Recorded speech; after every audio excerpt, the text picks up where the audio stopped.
Yo, what is up, Kings? I hope all is well. It's been a while since I've been able to record a video. I actually tried to record this before, but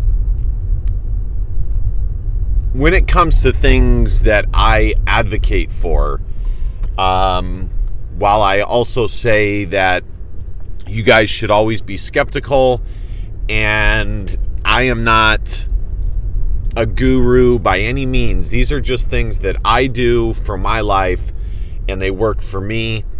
And if you want to take them, great. But one of those things is to constantly, or consistently, maybe not constantly, but consistently be in motion, continue to be busy. As it says biblically, having idle hands can be problematic, and I totally agree with that. Especially in today's day and age, you can get sidetracked and distracted very, very easily. So, but with that, it is a little bit harder to put out content. I try and put out a video, at least a video, once every 7 days.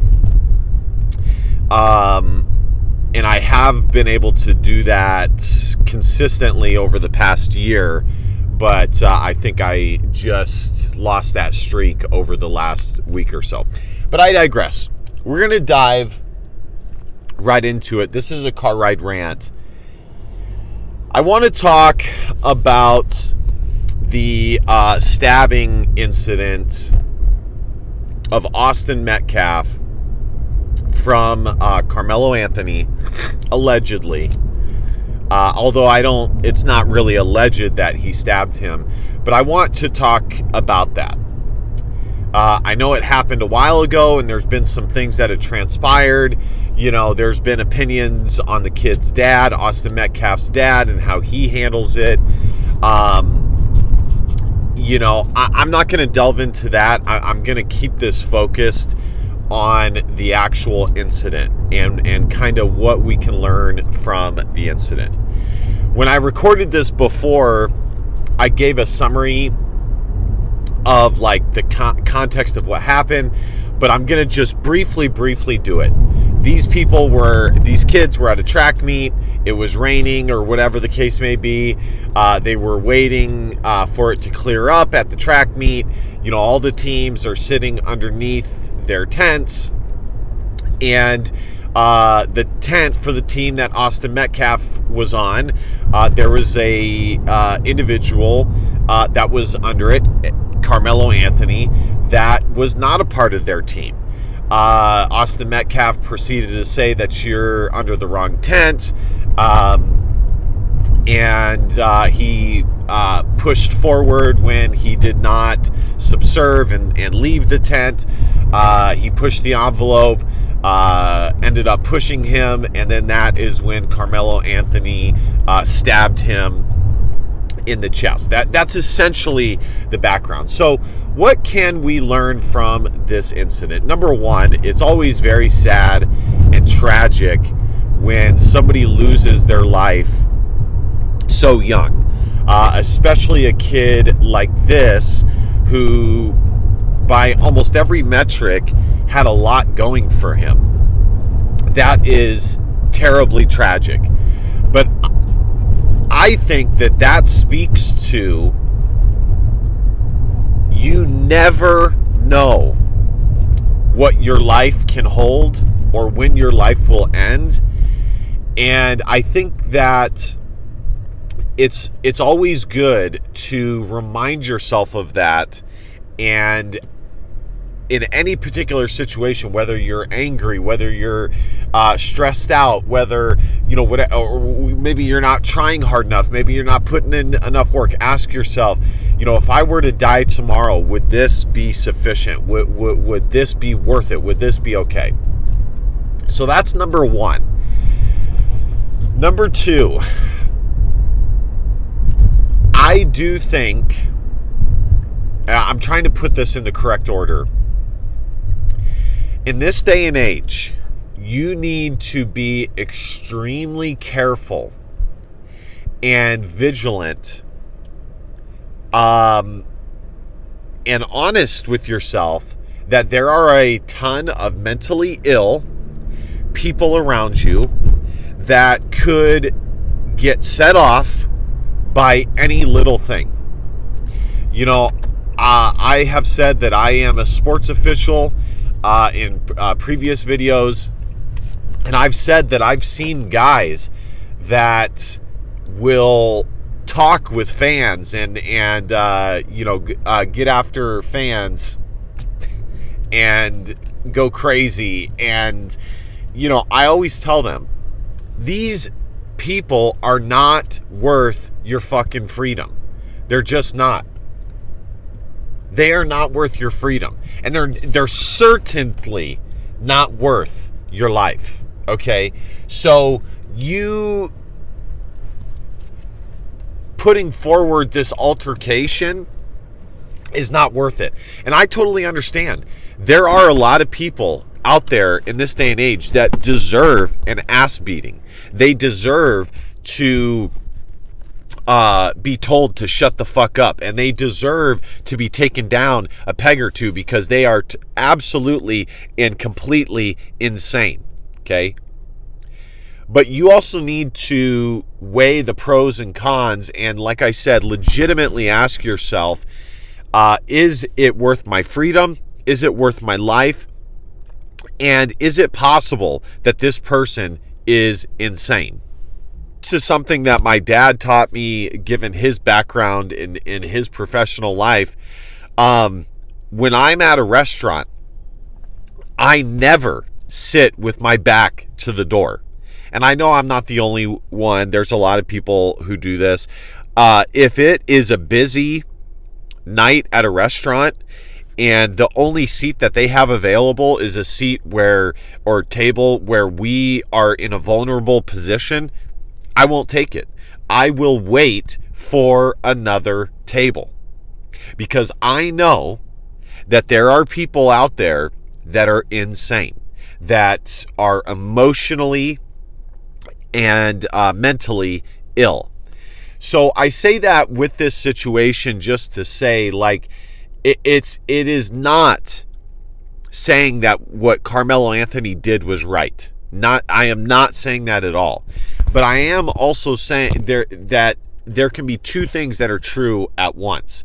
And Austin Metcalf, being a very young kid, was probably naive to this fact, and in his ignorance ended up moving forward in a situation that had he not, he probably would still have his life. Again, it is not taking away from the incident or putting all the blame on him, because I'm not. Which brings me, well, just to put a bow on it, it is simply saying that you need to be more intelligent about who you interact with, about who you escalate situations with, so on and so on. Which brings me to my next point. Again, that is not to take away from the insanity. In fact, everything I just said basically is saying that Karmelo Anthony is one of those people. Okay? None of what we know of the situation warranted a stabbing to the chest. Okay?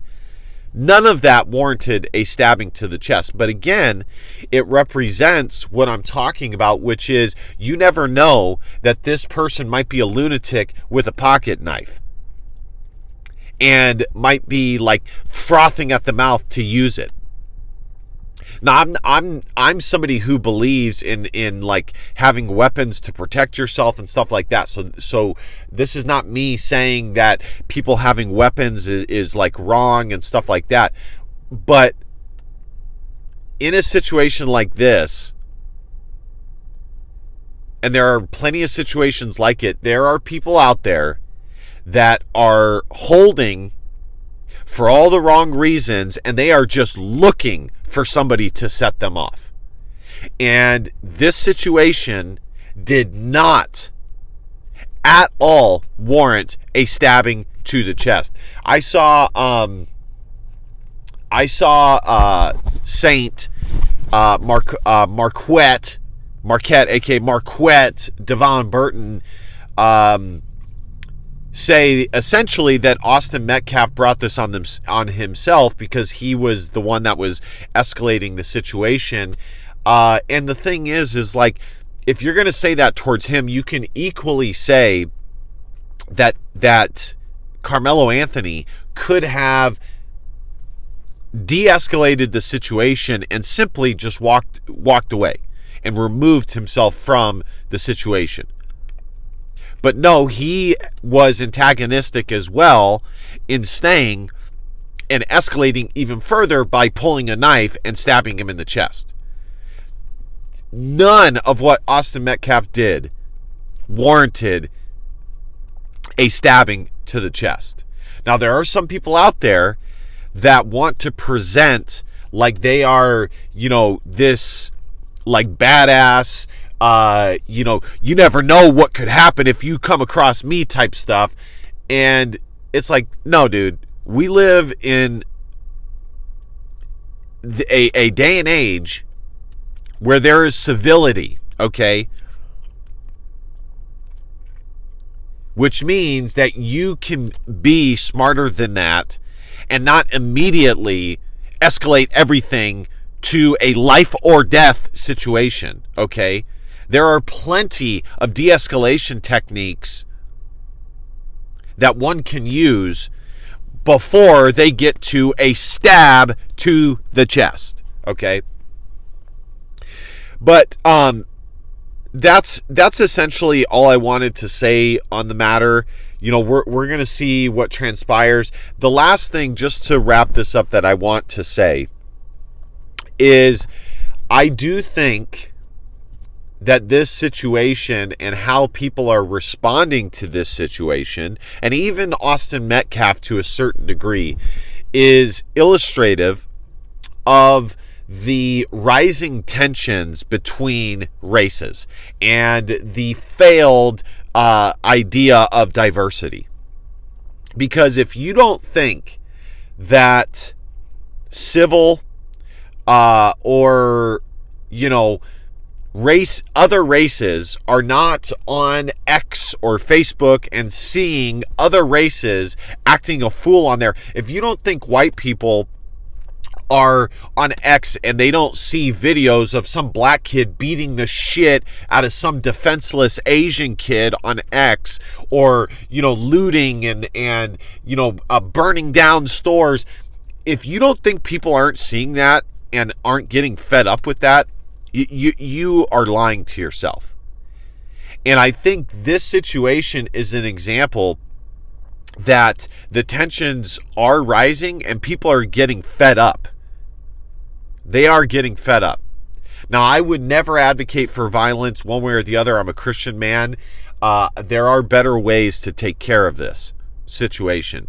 But I do think that this circumstance is illustrative of that fact. All the way around. And as far as white people go, honestly, guys,